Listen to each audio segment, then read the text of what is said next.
Sí, se escucha Perfecto. bien. Perfecto. Bueno, estamos acá en esta reunión del Instituto de Derecho Procesal, la segunda de las reuniones que hemos programado para esta etapa.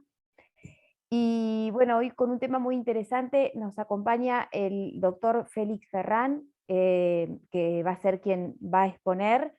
Em, Tengo el honor de presentarlo. A Félix la mayoría lo deben conocer, pero no obstante ello, Félix se desempeña como juez del cuerpo de magistrados suplentes de la Suprema Corte de la provincia de Buenos Aires. Actualmente está a cargo del Juzgado Civil y Comercial número 4. Además es miembro del Instituto de Derecho Procesal, del Colegio de Abogados, y también es docente en la Facultad de Derecho de la Universidad Nacional de Mar del Plata, en la Cátedra de Derecho Procesal, Civil y Comercial. En relación al tema que va a abordar hoy, es además, y con motivo del anteproyecto de Código de Procesal de Familias Civil y Comercial, es miembro participante de las comisiones del anteproyecto en representación del Colegio de Magistrados y Funcionarios de la provincia de Buenos Aires. Y por eso, bueno, la idea el encuentro de hoy es abordar las modificaciones que tiene el nuevo código, el anteproyecto en realidad, de código de las familias civil y comercial, que está, digamos, que puede llegar a ser, si se aprueba, nuestra próxima herramienta de trabajo. Así que, bueno, seguramente que se irán conectando, Félix, en el transcurso de la charla, algunos más, pero si querés, podemos arrancar. El doctor Ferrán ha pedido que las preguntas que se generen las, las pueden ir insertando en el chat o bien anotándolas y las hacemos al final. Unos minutitos en el final de la charla los dedicamos para evacuar las consultas y dudas, ¿sí? Así que bueno, sin más, los dejo con el protagonista. Bien. Buenas tardes. Me escuchan bien, me imagino, ¿no? Sí, Cristina. perfecto. Sí, Perfecto. perfecto. Bien. Como decía Cristina, yo les voy a hablar un poco, hacerle un resumen de en qué consiste el anteproyecto, algunas particularidades trascendentales que considero yo que resultan muy llamativas y muy importantes para, en el caso, como decía Cristina, que empiece se promulgue este anteproyecto y sea la herramienta de trabajo nuestra. Va a haber muchas modificaciones sustanciales, muchas instituciones o institutos nuevos, muchas palabras nuevas que posiblemente no estamos acostumbrados a escuchar. Y como a modo de introducción, ¿cómo surge esto? Este anteproyecto fue publicado en una agenda participativa el 5 del 8 de este año.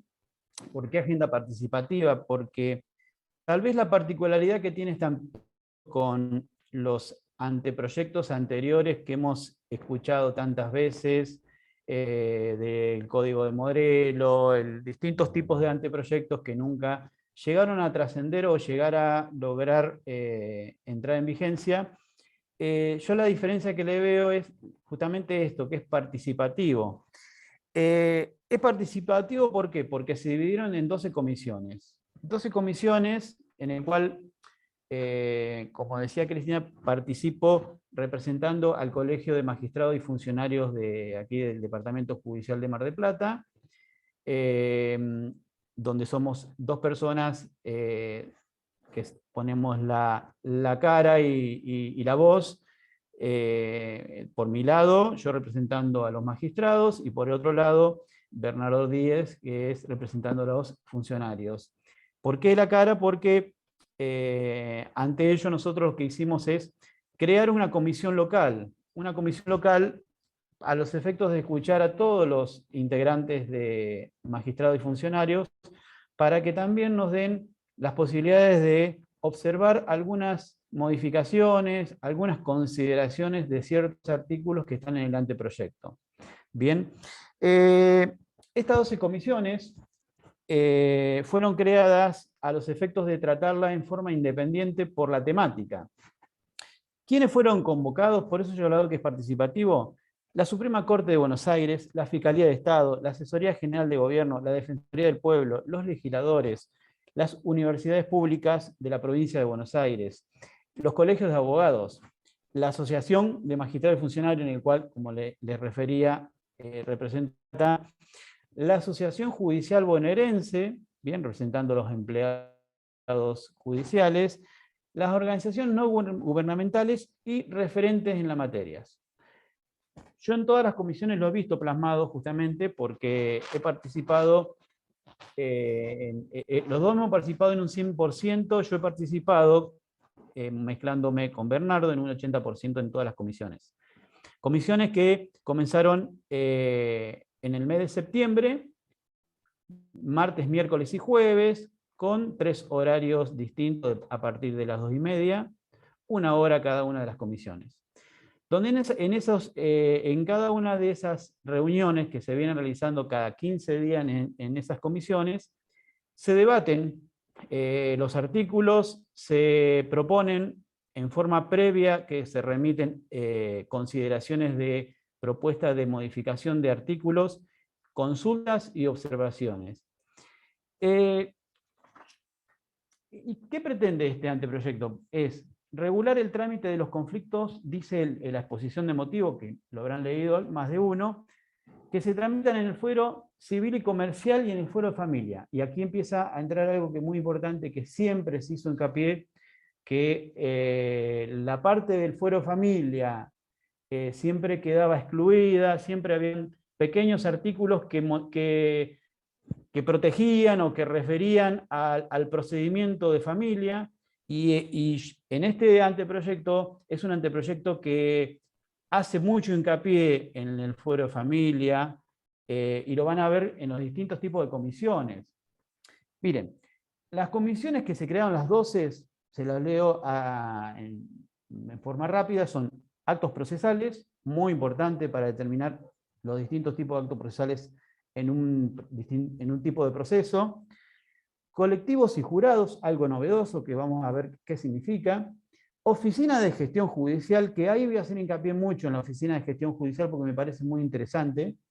Sujetos procesales, familias, personas en situación de vulnerabilidad, algo novedoso, donde la semana pasada se acordó modificar vulnerabilidad por actuación procesal reforzada. Ustedes dirán por qué, voy a adelantarme un poquitito.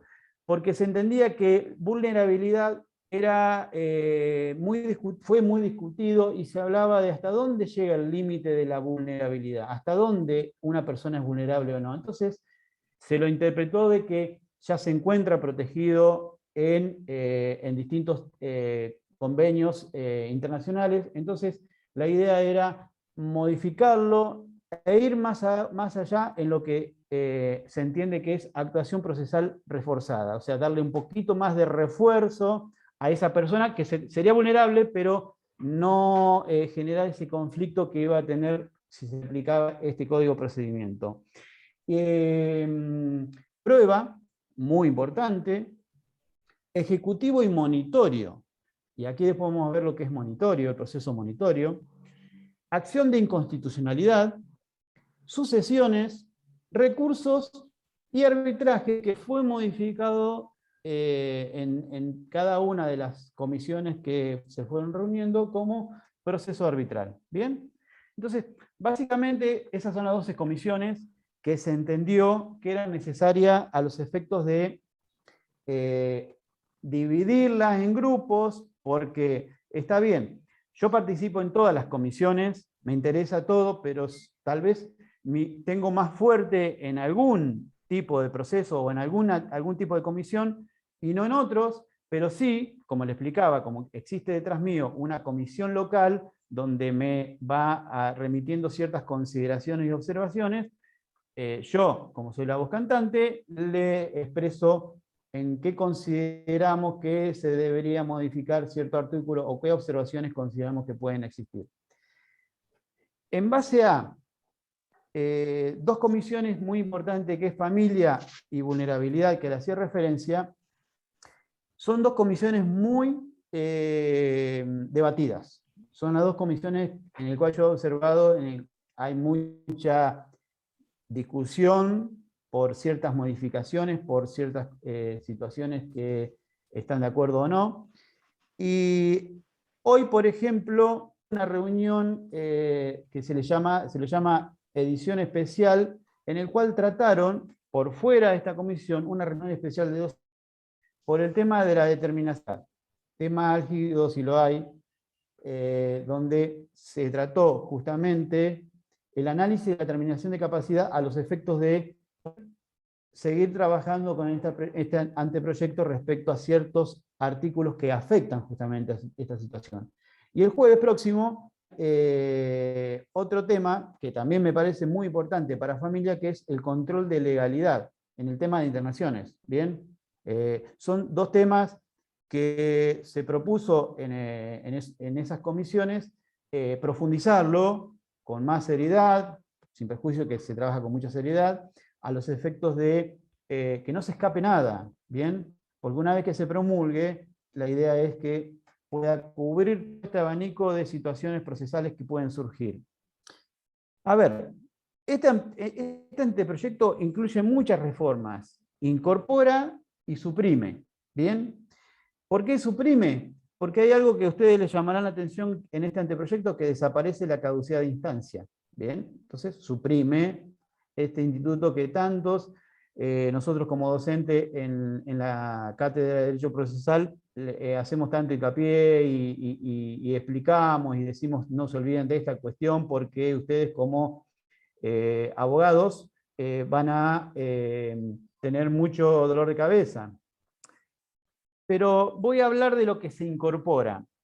Hay una serie de matices que se incorpora que a mí me parece interesante, que es el lenguaje claro y sencillo. Y yo soy partidario de que está muy bueno. ¿Por qué? Porque nosotros somos abogados y estamos acostumbrados a entender ciertos términos técnicos jurídicos. Pero la gente en común, sin menospreciar, que se entienda bien, no entienden. Entonces, en la exposición de motivos explican de por qué el lenguaje claro y sencillo, hacen una estadística de lo que es el código actual con el código en el anteproyecto, cómo se modifica el lenguaje claro y sencillo y la finalidad es a los efectos, reitero, del entendimiento de la gente común, del justiciable, respecto a ciertos términos que estamos acostumbrados, como por ejemplo los términos en latín. La idea es que esos términos desaparezcan. Van a encontrar algo, por ejemplo, que nosotros estamos tan acostumbrados, yo que ejerzo en la justicia y los que trabajan como abogados, el término del traslado, de la liquidación, traslado a la parte contraria por 5 días. Esa palabra traslado se modifica por aviso. ¿Bien? Ustedes dirán, ¿en qué modifica? Y puede ser que es lo mismo, estamos hablando de lo mismo, pero repito, la idea es que sea entendible para la gente. ¿Bien? Van a encontrar en ciertos artículos, cuando habla la inclusión, cuando se habla de juez, van a encontrar juezas y juez. Cuando se habla de abogado, van a encontrar abogado y abogada, abogadas y abogado. ¿Bien? Cuando habla de perito, perita y perito, a veces es raro escucharlo, porque uno no está acostumbrado a hacer esa doble diferenciación. ¿Bien? Hasta a mí me causó medio difícil empezar a acostumbrarme a leer este anteproyecto, pero después entiendo de que la idea es la inclusión. Otro de lo que prevé el anteproyecto es un poco lo que le hablaba recién, la protección de personas en situación de vulnerabilidad, las perspectivas de género, ¿bien? Ahora después le voy a explicar uno por uno. La escucha a niños, niñas, adolescentes y personas en capacidad restringida e incapaces.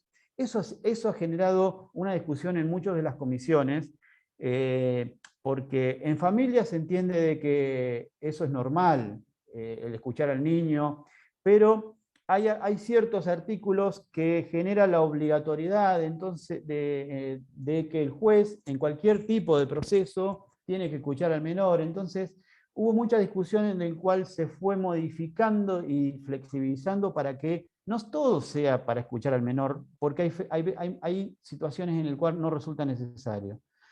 ¿Qué quiero decir con esto? Que cada vez que se analiza un artículo se discute a los efectos de ver hasta dónde podemos llegar, porque tampoco irnos al extremo. Otro de los puntos que se hace hincapié es la oralidad, inmediación y celeridad. El expediente digital, bien, que es lo que nosotros empezamos a utilizar a partir del año pasado con motivo de la pandemia que se aceleró. Y el régimen de notificaciones sencillas habla esta cuestión especial. Régimen de notificaciones sencillas, flexibles, pero efectivas. ¿Bien? Hace hincapié en estas cuestiones.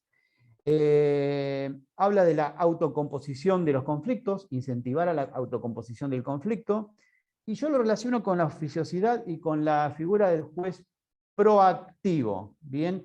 ¿Por qué? Porque acá hace hincapié mucho de eso justamente, del juez proactivo, el juez que participe en las audiencias, ¿bien? El juez que esté en contacto directo con las partes. ¿Que se viene realizando? Sí, por supuesto, porque ustedes lo primero que piensan es en el proceso de justicia 2020 o de oralidad, como estamos acostumbrados, con la audiencia preliminar y la vista de causa, que justamente ese proyecto, esa prueba piloto, se vino a insertar en este anteproyecto. ¿Bien? Se separa las funciones administrativas y jurisdiccionales mediante la creación de una oficina de gestión judicial, que ahora le voy a explicar en qué consiste. Y la evaluación y actualización permanente de una comisión de normas prácticas. Dos cuestiones: gestión judicial, muy importante, y comisión de normas prácticas, muy importante en este anteproyecto. ¿Bien? ¿Por qué? Porque ustedes van a encontrar en una infinidad de artículos que se remite a lo que prevea la comisión de normas prácticas, ya sea, lo van a encontrar mucho en las partes de actos procesales, ¿bien? Donde ahí ven el tema de los traslados, el tema de las formas de notificaciones, ¿bien? Entonces, básicamente, eso es lo que nuclea todo este anteproyecto. Ahora, voy a empezar a tirar algunos temas para que ustedes vean qué es lo que se va modificando, qué es lo que va desapareciendo y qué es lo que va surgiendo en primer lugar. Primero, se han diseñado en los procesos de conocimientos el proceso ordinario y sumarísimo. ¿Qué quiero decir con esto? Que el sumario, que nosotros estamos acostumbrados a dividirlo en 3 tipos de procesos, desaparece. ¿Bien? Se crea el proceso simplificado para conflictos de menor cuantía o de sencilla actividad probatoria. Entonces, ahí vamos, le voy a seguir explicando y voy a llegar al momento de explicarle en qué consiste cada uno de este tema. Y se crea en el código, en este anteproyecto, los procesos colectivos. Ustedes me dirán, pero si ya los jueces lo vienen aplicando. Sí, lo venimos aplicando, bien, lo hacemos fundar muchas veces en el fallo al ABI, y así hacemos referencia para llegar por qué consideramos que corresponde que un juez lo determine a través de este tipo de proceso para generar una protección en conjunto, digamos, que protege a un conjunto de afectados. Bien, todo eso está previsto en este anteproyecto, muy interesante de por sí. Se crea el jurado, que ahora vamos a decir, ¿qué es el jurado en un proceso civil y comercial? Yo estoy acostumbrado a escuchar un jurado en los procesos penales, el juicio por jurado. Bueno, aquí viene una cuestión novedosa. El proceso monitorio, previsto para los trámites más urgentes, El control de constitucionalidad concentrado, que no me voy a desplayar mucho, porque me parece que me interesa más otros tipos de temas. Proceso familia, procesos especiales de familia, y los procesos ejecutivos y ejecutivos de consumo. ¿Bien? Fíjense, ejecutivos y ejecutivos de consumo. En ejecutivo de consumo, algo novedoso para el anteproyecto, pero no novedoso para nosotros, porque nosotros lo venimos ya utilizando, aplicando la ley de derecho al consumidor, la protección, lo que ustedes habrán escuchado más de una vez es el pagaré de consumo. Bueno, aquí viene justamente a actuar en forma específica la ejecución respecto a lo que es consumo, lo que afecta a lo que corresponde que sea insertado como consumo. Cuando yo hablaba de personas, protección en personas en situación de vulnerabilidad, eso está previsto en el anteproyecto porque obliga a los jueces, y voy a hablar, como dice el anteproyecto, para empezar a yo acostumbrarme, dice juezas o juez a tomar ciertas medidas. ¿Bien? Por ejemplo, el anteproyecto habla de prioridad del trámite del proceso, el deber de dictar de oficios medidas de protección, tratamiento especial para presentación de escritos sin firma, ¿bien? Porque ustedes van a ver que, principio general, el escrito, como prevé la acordada, que va a empezar a regir a partir del 1 de noviembre, que es el acuerdo 4039, respecto al 4013, ¿bien? Que empieza a regir toda esta cuestión de presentaciones y notificaciones electrónicas. Pero ahí prevé específicamente que en el caso de que por cuestiones de urgencia o que carece de un abogado, yo no le puedo negar, digamos, la posibilidad de que haga valer su derecho ante la justicia, ¿bien? Con una serie de circunstancias de cómo se debe materializar, etcétera, etcétera. Habla del acceso a justicia gratuita de forma automática, bien, bastante discutido. Eso entre otras cuestiones que tratan.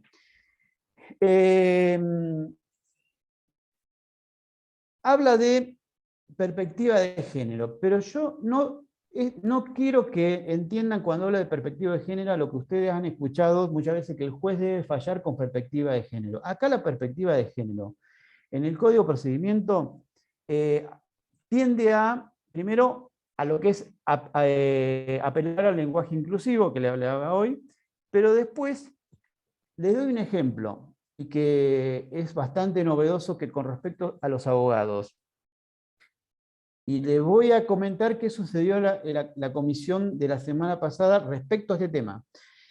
Hay un artículo que determina la suspensión del plazo hasta los 10 días cuando la abogada esté en situación de parto o guarda con fines de adopción o que esté la persona internada a cuidado. Y ahí determina que ese plazo es hasta 10 días, con una particularidad que el proceso tiene que estar avanzado en las 2/3 partes. Bien, dice ese artículo. Ahora, yo planteé en la comisión pasada diciendo sí, fenómeno, pero acá me parece que está muy bien la perspectiva de género, pero no tenemos que irnos al extremo. ¿Qué quiero decir con el extremo? Porque hay que ver la particularidad genérica, y lo hemos discutido y lo hemos charlado también con los docentes en la comisión en este sentido. ¿Qué sucede con el matrimonio igualitario?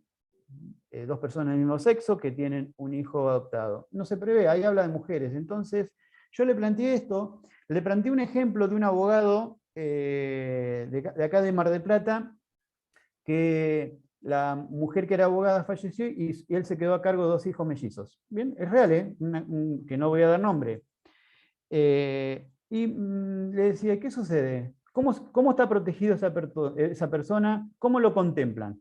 Entonces, básicamente, lo tomaron en cuenta para que vean cómo es la discusión, y se va a reformular en el sentido de hacerlo más abarcativo y más protectorio.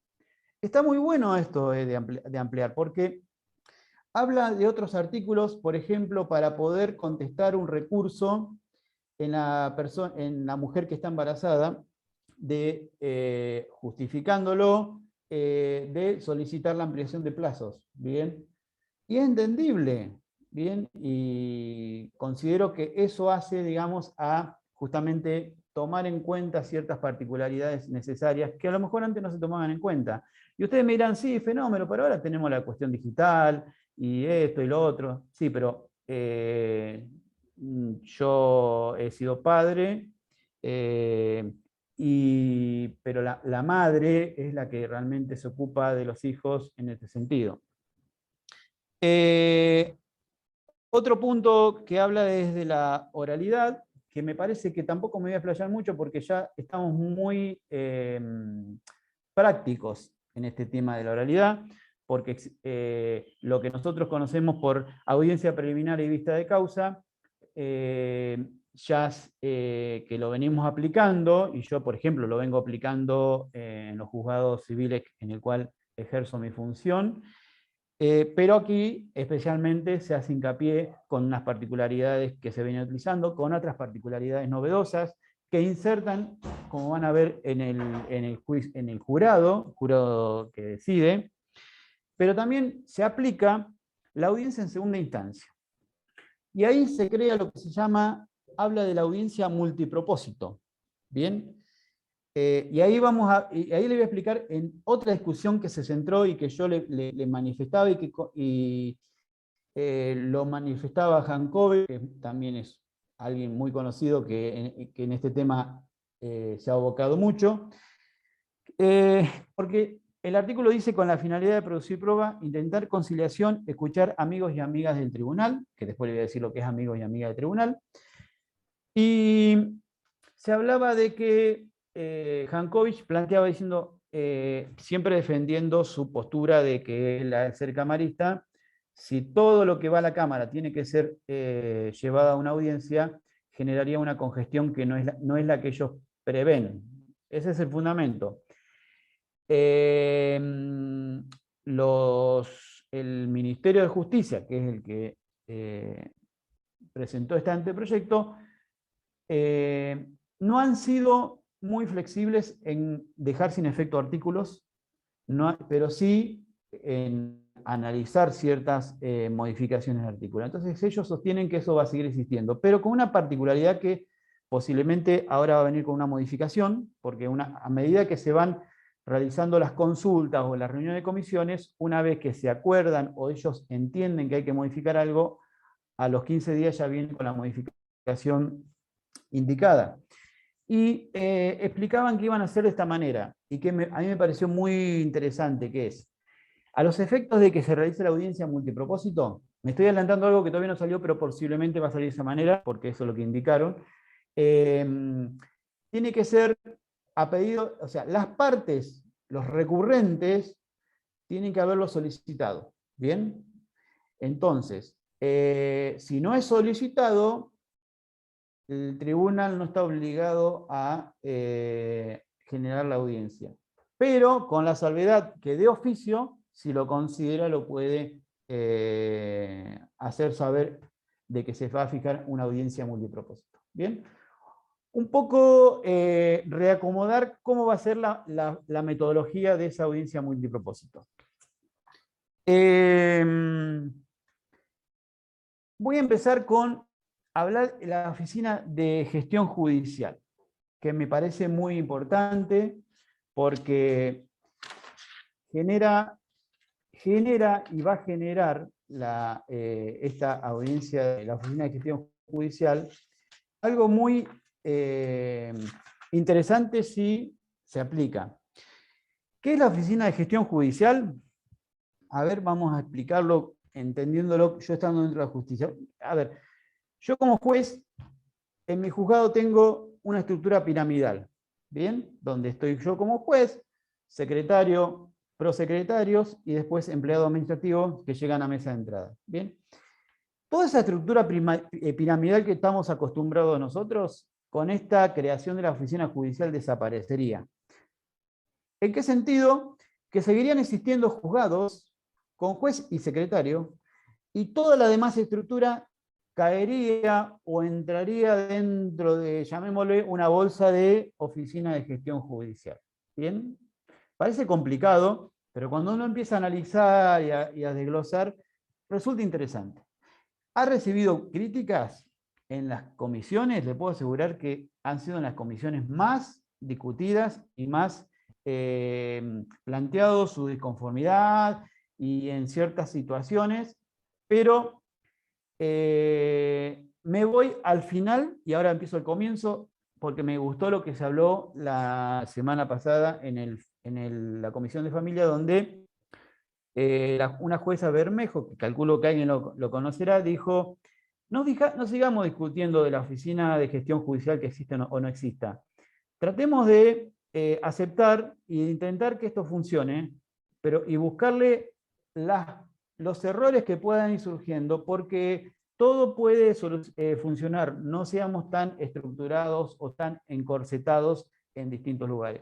Y eso me gustó, porque fíjense, la Oficina de Gestión Judicial se divide en 5 áreas, por ahora, porque le voy a explicar por qué. 5 áreas. Primero, mesa de entradas y gestión rápida. Despachos especializados, área de técnica de familia, o sea que le afecta directamente al foro familia, administración de recursos y gestión de audiencias. Mesa de entrada y gestión rápida, que es lo que todo conoce, mesa de entrada, toda la actividad que tienen con el abogado y el justiciable. Gestión rápida hacia la actividad de todo lo que es trámites de notificación, trámites de comunicar a los peritos, trámites de comunicarse con las partes, ¿bien? Y me voy al segundo, que es despachos especializados. Y ahí empieza a jugar justamente la división dentro de esa oficina de gestión judicial por las temáticas y por la especialización. Yo soy juez y veo cuando hablo de despachos especializados, primero voy a ver los despachos sencillos, los agregué, los libres en una cédula, etcétera, etcétera, no hay ningún inconveniente.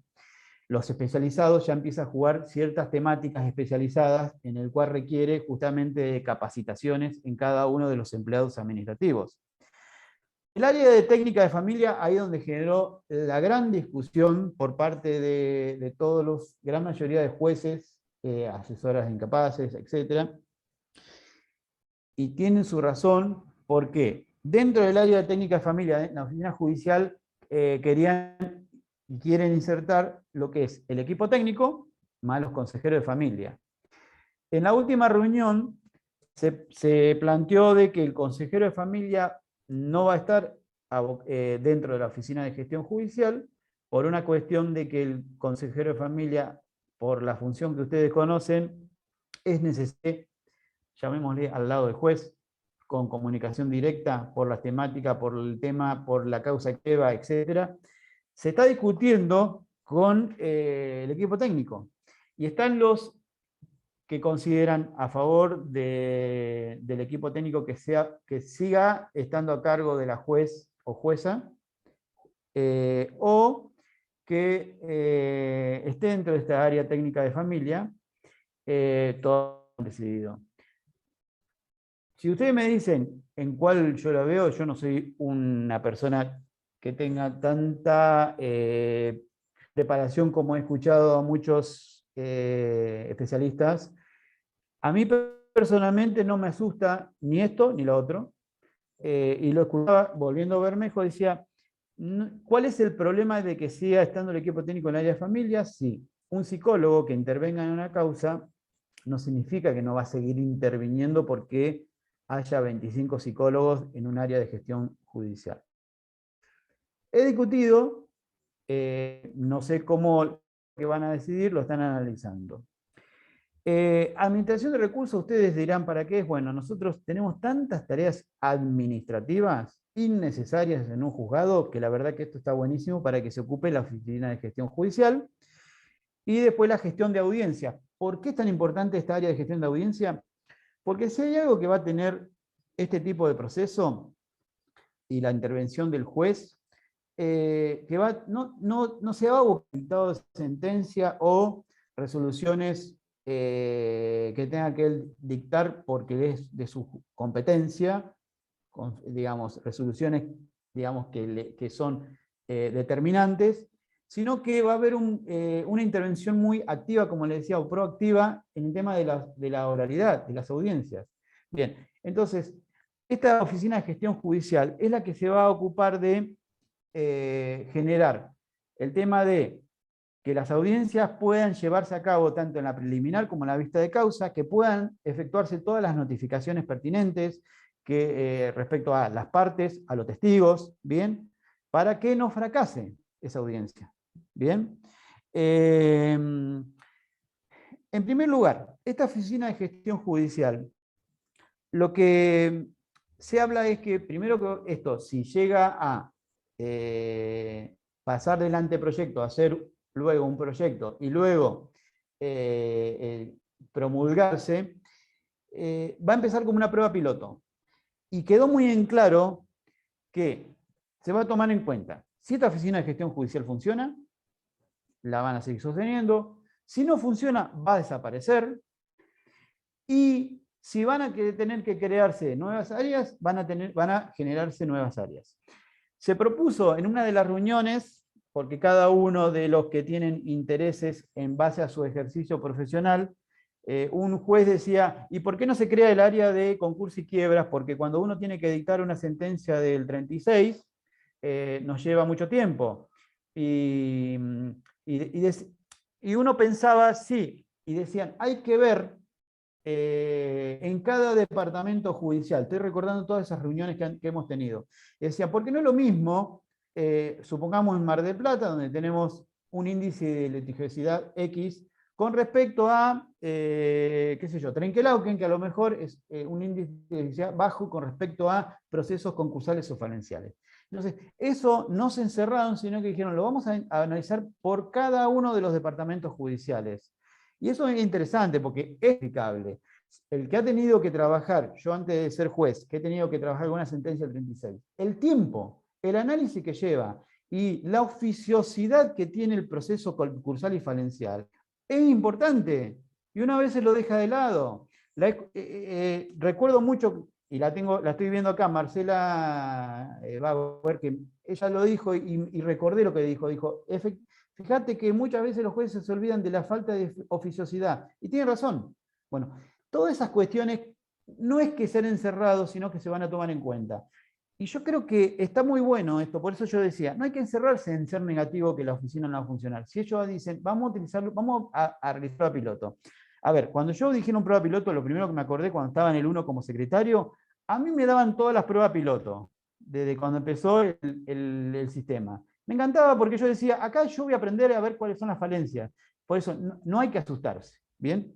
Pero bueno, es una idea mía. La Comisión de Normas Prácticas. Yo le he hablado hoy de la Comisión de Normas Prácticas. Fíjense que yo voy tirando títulos que me parecieron muy importantes dentro de este anteproyecto. La Comisión de Normas Prácticas, ustedes lo van a encontrar en muchos artículos que dice, en su caso, la Comisión de Normas Prácticas va a resolver respecto a la modalidad. ¿Bien?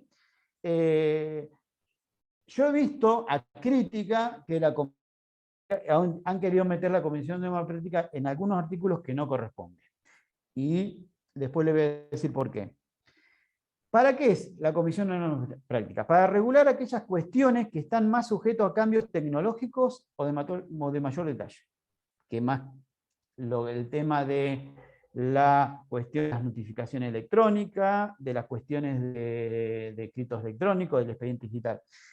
Recuerdo lo que decían en una de las reuniones que decían, imagínense que nosotros en este momento estamos hablando de la digitalización, no sabemos qué puede suceder de aquí a 10 años, en el cual puede surgir algo más nuevo tecnológico que totalmente desconocido para nosotros, ¿bien?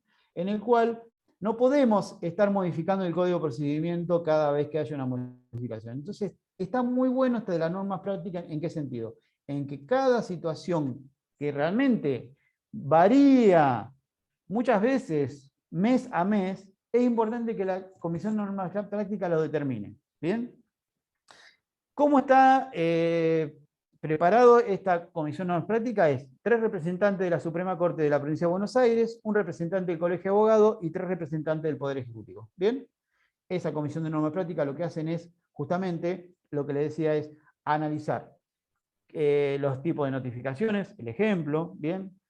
Hay alguna crítica que yo hice con respecto al proceso sucesorio, el que puede ver, y presenté 4 proyectos de modificación de artículos que lo vamos a tratar el miércoles. Mi idea, porque yo vengo aplicando en el juzgado 9, y lo venía aplicando como secretario cuando estaba en el 1. Ejemplo, la publicación de edictos en el boletín oficial únicamente por un día. ¿Bien? Conforme lo prevé, y ustedes miran, pero el código de procedimiento, sí, pero lo fundo en que esto existe en el Código Civil y Comercial, y uno tiene que recordar lo siguiente, y ahí donde surgen todas estas discusiones en el anteproyecto. En el Código Civil y Comercial existen muchos artículos procesales, muchos. Y uno de esos artículos que son netamente procesales es ese. Y le propuse justamente es unificar, porque a ver, ¿qué es lo que tiende este anteproyecto? Unificar criterios. Yo he escuchado más de una vez a los abogados decir, ¿cuál es el criterio del Civil 1? ¿Cuál es el criterio del 9? ¿Cuál es el criterio del 4? Eso es, para nosotros es terrible. Porque decir, ¿qué tenemos criterios nosotros cada uno? No. Entonces, creo que este anteproyecto tiende a generar unificaciones de criterios. ¿En qué sentido? En este que yo le decía, si yo le propongo que, y el fundamento que doy es, si ya, primero, vayamos a la parte práctica, ¿quién lee un diario de mayor circulación respecto a los edictos? Nadie. Y segundo, que se encuentra, y lo he fundado en un análisis que hace Marisa Herrera y que hace Lorenzetti, defendiendo de que esto es un artículo procesal, lo del Código Civil y Comercial, sobre el boletín oficial. Y dice, se encuentran amparados los pretensos herederos en la publicación del boletín, la publicación en la planilla de juicios universales y en otros tipos de publicaciones. Entonces me parece que resulta innecesario ser más, y el fundamento es el gasto que ocasiona. ¿Bien? Entonces ahí está el cuestionamiento. ¿Es discutible? Por supuesto que es discutible. Otro de los artículos que propuse, bueno, ahí justamente, ¿por qué quiero decir? Lo relacioné con la Comisión de Normas Prácticas. Porque decía, se publicará en el boletín conforme lo determine la Comisión de Normas Prácticas. Y yo digo, no todo tiene que ir a normas prácticas. Hay cosas que tienen que estar previamente determinadas. ¿Bien?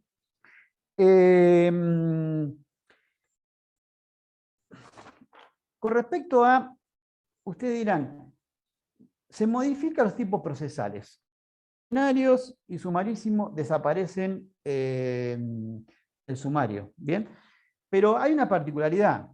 No es el ordinario que nosotros estamos acostumbrados en este momento, sino que el ordinario se va a organizar alrededor de los 2 tipos de audiencia, la preliminar y la vista de causa. ¿Bien? ¿En qué sentido? De que se va a mantener ese tipo de proceso, esa formalidad. No lo que estábamos acostumbrados con este alongamiento de los cuadernos de prueba y todo esto que generaba un retraso. Sabemos muy bien que con la audiencia preliminar de vista de causa hemos reducido los tiempos procesales con la experiencia piloto de la Justicia 2020. En cambio, el sumarísimo, sin perjuicio que se mantienen las audiencias preliminar de vista de causa, tienen plazos más acotados, como estamos acostumbrados actualmente a verlos. ¿Bien? A mí me parece bueno, no me parece mal que haya desaparecido un proceso sumario, sin perjuicio de que se le puede llamar ordinario, pero en cierto modo, si uno lo analiza, parece más sumario que ordinario. Y hay algo nuevo que es los procesos simplificados para conflicto de menor cuantía o de sencilla actividad. Así tal cual el título. Proceso simplificado para conflicto de menor cuantía o sencilla actividad. Y aquí sí que va a tener bastante discusión. Se toma en cuenta lo de menor cuantía, que tiene que ser el monto igual o menor a 5 veces al salario mínimo vital y móvil. Bien, como todos conocemos, que se va actualizando, creo que no sé si cada 3 meses o 6 meses, no recuerdo bien. Eso por un lado, y después habla en relación de la materia con independencia del monto, ¿bien? Por eso habla de menor cuantía o sencilla actividad. Sencilla actividad serían lo que es en la materia independiente del monto que se trate. Ejemplos que existen son las cuestiones de vecindad, derivadas de la propiedad horizontal, son los conflictos que existen entre vecinos, la división de condominio que conocemos, las acciones posesorias, ¿bien? Que nosotros cuando tenemos que resolver una acción posesoria, ¿a dónde llegamos? Y la verdad es un proceso tan innecesario que está bueno insertarlo en este tipo de proceso. El cobro de medianería, tercerías, entre otros. ¿Cómo se va a llevar a cabo este tipo de proceso? Miren, interesante que es. A través de una audiencia, bien, se fija una audiencia, se van a determinar en esa audiencia la pretensión, la contestación, la declaración de la parte, los testigos, los documentos, los informes. Es complicado. Bien, hay que estar preparado. Yo me ponía a pensar, digo, yo juez, tengo que tomar una audiencia en este tipo y tengo que estudiarme, como debería ser, no puedo poner una excusa, el expediente, para poder yo ser el conductor de ese proceso, teniendo en cuenta todo lo que se va a supuestamente plantear y al supuestamente contestar, y poder yo, pensaba, solicitar a las partes que declaren conforme a lo que pretenden, bien, a los testigos, y con esos informes y documentos que le decía. Y ahí habla que luego de eso se dicta una sentencia con fundamento dentro de esos 10 días. Eso es lo simplificado. Es interesante. Tengo que terminar de analizarlo más porque tiene muchos artículos específicos de cómo es el funcionamiento, pero básicamente es esa la cuestión. Luego vienen los procesos colectivos. Bien, como yo le decía hoy, que nosotros los venimos aplicando porque generamos que ha generado muchos conflictos en decir qué tipo de proceso generaba, bueno. Aquí, en este anteproyecto, existe un capítulo específico de proceso colectivo. El fundamento es el juzgamiento concentrado de numerosos reclamos similares. No hay otra cuestión. Ejemplo, se está queriendo reclamar un ítem sobre algo, recuerdo lo que hemos tenido nosotros en un juzgado, y es un ítem que afecta a una cantidad de X personas de tal lugar, y está bien que sea resuelto a través de un proceso colectivo. Otro de los fundamentos del proceso colectivo es el acceso a la justicia, porque muchas veces, como estamos hablando de muchos montos muy pequeños, muchos no inician una causa porque no conviene por los gastos, por el que requiere de un abogado, si lo quiero realizar en forma individual, etc. Y habla el anteproyecto de soluciones igualitarias a grandes números de personas. ¿Bien? Ese es el principio general que tiende, digamos, al proceso colectivo. Es muy interesante que se discutió el de la representación adecuada, porque van a ver un artículo que hablan de quiénes son los legitimados para ejercer, digamos, las funciones de la representación. Se ha discutido en el caso que se active el proceso por un ejemplo, alguna asociación, y como nosotros lo vemos en más de uno juzgado, quedan muertos. Entonces, como este anteproyecto es un anteproyecto que tiende a impulsar el proceso, si nosotros estamos acostumbrados al procedimiento de ahora, es un proceso dispositivo, aquí medio como que existe lo que es el impulso, en este caso, por ejemplo, y hay un artículo que dice que, no lo tengo a la vista, pero habla de que el juez deberá, previa vista al fiscal, si no recuerdo mal, a los efectos de que en un plazo de tantos días, que active este proceso bajo procedimiento de tenerlo por desistido, ¿bien? Para que no quede in eternum sin actividad. La idea es también para que las personas individuales no resulten perjudicados en este tipo de proceso. El jurado. Se crea acá el jurado. Yo le decía de entrada que si yo hablo que un jurado tiene que dictar sentencia, ¿bien? En un proceso civil. Ustedes dirán, esto es una locura. Bueno, se creó justamente para los procesos colectivos, ¿bien? Tiene ciertas particularidades en el cual la designación de este jurado, tengo hecho un pequeño análisis sobre ciertas particularidades que determina el tema del jurado, que dice lo siguiente. Primero, actor y demandada pueden solicitarlo, ¿bien? Pero explícitamente habla de procesos colectivos. ¿Cómo está compuesto este jurado? Por 7 titulares y 2 suplentes que son remunerados, ¿bien? Yo cuando lo leía recordaba cómo es la designación, porque habla de las excepciones de quienes no pueden ser jurados, hablan de los abogados no pueden ser jurados, los que trabajan en el Poder Judicial, etcétera, disposiciones que no pueden ser. Y el que ha sido jurado en una causa, dentro de los 3 años no puede ser nuevamente jurado. ¿Cómo se realiza el sorteo? Estoy viendo preguntas, pero la voy a leer después, no me quiero meter en cada una de las preguntas. ¿Cómo se realiza este sorteo? Aquí interviene la Oficina de Gestión Judicial, que es el que realiza el sorteo. Dentro de los que existe el listado general, hace efectivo ese sorteo. Y en la audiencia de vista de causa, bien, fíjense, luego de llegada a la audiencia de vista de causa, es donde se selecciona el jurado. Bien, ahí el jurado es el que, luego de haber escuchado, es el que emite el dictamen.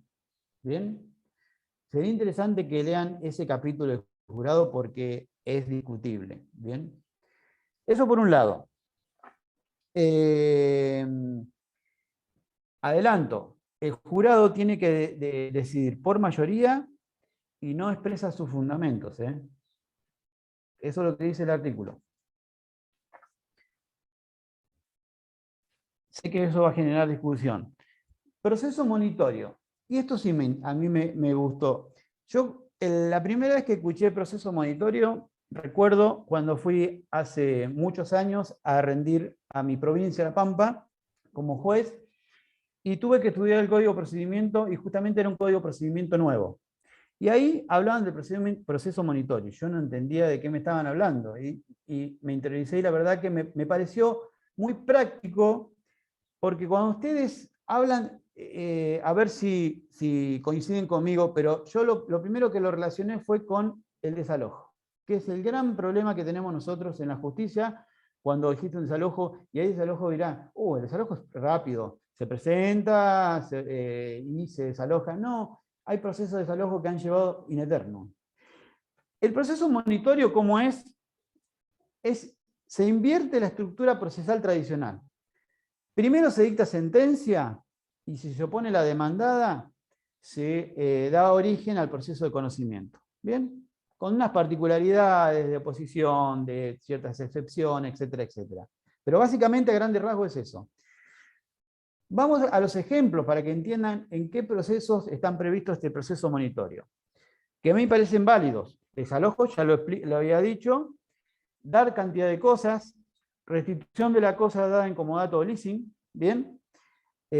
Obligación de otorgar escritura pública, restitución de inmueble abandonado. Esos son algunos de los ejemplos que determina dicho articulado en este anteproyecto. Voy a pasar rápido a lo que es proceso de familia. Quiero tratar de no llevarle mucho tiempo porque ya estoy una horita y me parece que no quiero cansarlos. Y no me voy a meter en el proceso de familia porque me parece que el proceso de familia es para analizarlo en una charla única sobre el proceso de familia y que están dando ciertos autores, porque es donde más discusión, donde más particularidades ha generado insertar ciertos artículos en este anteproyecto. Aquí agrega algo que para mí no es novedoso, que dice el deber de participar las juezas y jueces personalmente en las entrevistas con niños, niñas y adolescentes, las personas con capacidad restringida e incapaces, ¿bien? No lo veo nada raro, porque yo, estando en el juzgado de familia cumpliendo funciones como juez del cuerpo magistrado suplente, era lo que normalmente se hacía. Lo que pasa es que aquí específicamente lo indica. Limitación del acceso a las actuaciones, que habla de lo que es la publicidad, por una cuestión de protegerlo a estas personas vulnerables, llamémosle. El aviso previo de las medidas cautelares. Aquí viene algo llamativo, ¿bien? Porque nosotros estamos acostumbrados a que las medidas cautelares se dictaban en audita parte, y aquí viene a jugar algo raro, cuesta entenderlo, porque nosotros, más que somos docentes, y lo primero que hacemos hincapié es esto, es el aviso previo. A ver, me voy a medidas cautelares, y medidas cautelares habla de que, en principio, previo a dictar una medida cautelar, se le tiene que dar aviso a la parte contraria, salvo una excepción, que es: no puedo esperar darle un aviso porque merita una urgencia o una extrema gravedad, o porque puede haber un perjuicio si la medida no se dicta en tiempo y forma. ¿Bien? Pero fíjense que hace hincapié específicamente el de aviso previo, o sea, lo que nosotros estamos acostumbrados al traslado. Y aquí viene a jugar lo que ellos específicamente hablan en la exposición de motivo, que la tutela anticipada y la medida autosatisfactiva, que nosotros tanto hemos hablado y que han existido en la medida autosatisfactiva, nos acordamos de Peirano, de toda la doctrina que él implementó. Ellos hacen hincapié que en este anteproyecto la medida autosatisfactiva no la consideran. ¿Por qué? Justamente por este fundamento del aviso previo. Bien, porque la medida autosatisfactiva, ustedes saben que originariamente, sin perjuicio de que yo en ciertas medidas autosatisfactivas le doy una vista en algunas situaciones, pero la medida autosatisfactiva se agota y estoy viendo los mensajes y me paro a verlos, pero no importa. Las medidas autosatisfactivas, digamos, se agotan con el dictado de la misma, y ellos consideran que no. En cambio, la tutela anticipada sí la prevén en un artículo específico.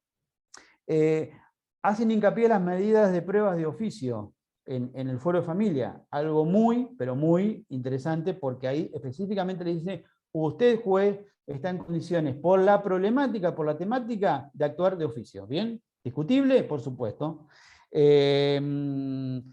Habla de algo interesante, que de la carga de la prueba, que dice que durante el proceso se puede modificar la carga de la prueba. ¿Bien? Yo lo primero que me acordé es la carga dinámica. ¿Bien? La prueba dinámica, tantas veces que hemos estudiado, siempre haciendo hincapié: previo aviso a las partes. Incorporación de la prueba trasladada. Y les voy a comentar lo siguiente. La prueba trasladada, en una de las comisiones, estuvimos discutiéndola.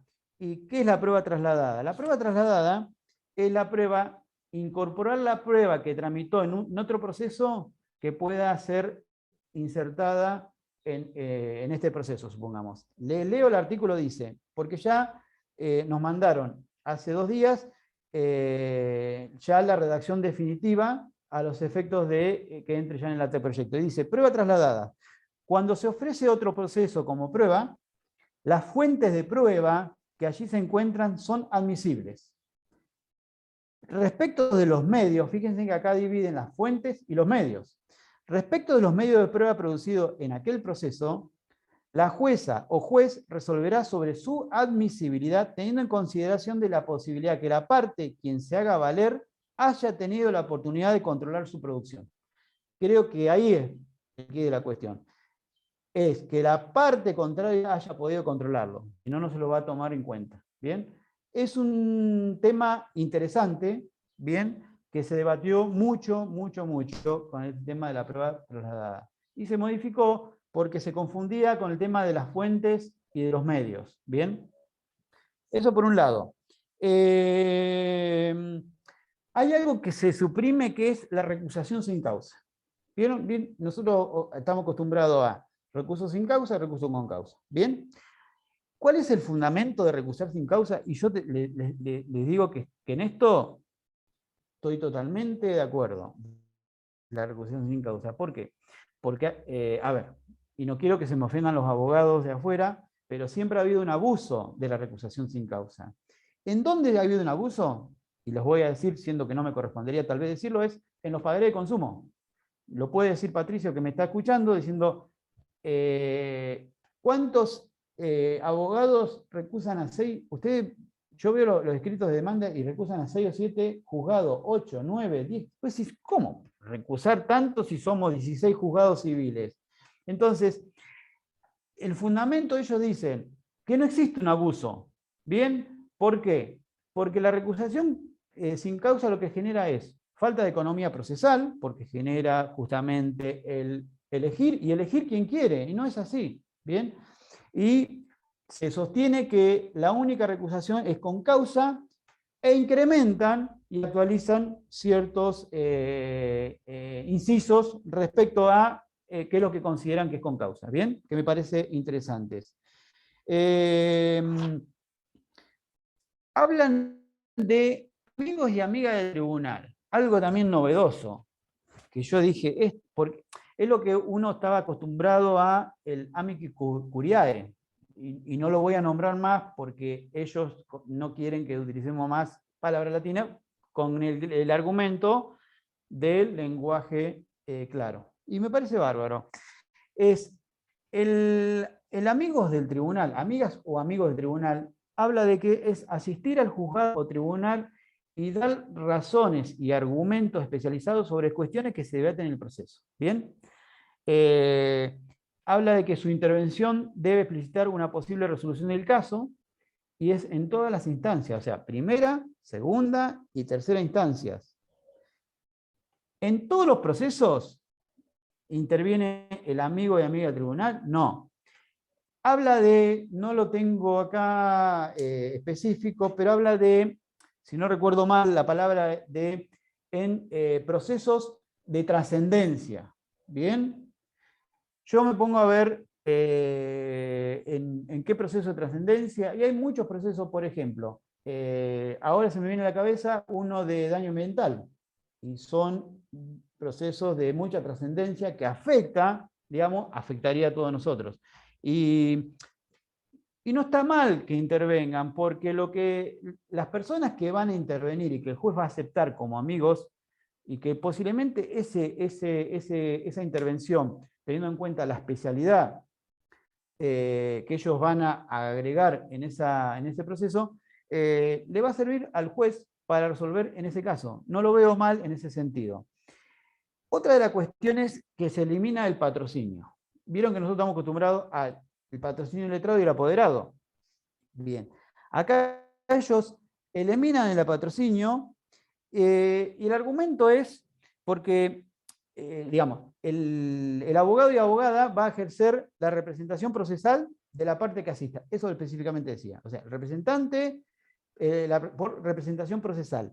Ahora, ¿a qué se debe esto? Se debe básicamente a lo que nosotros estamos viendo actualmente, que es a la asistencia del expediente digital.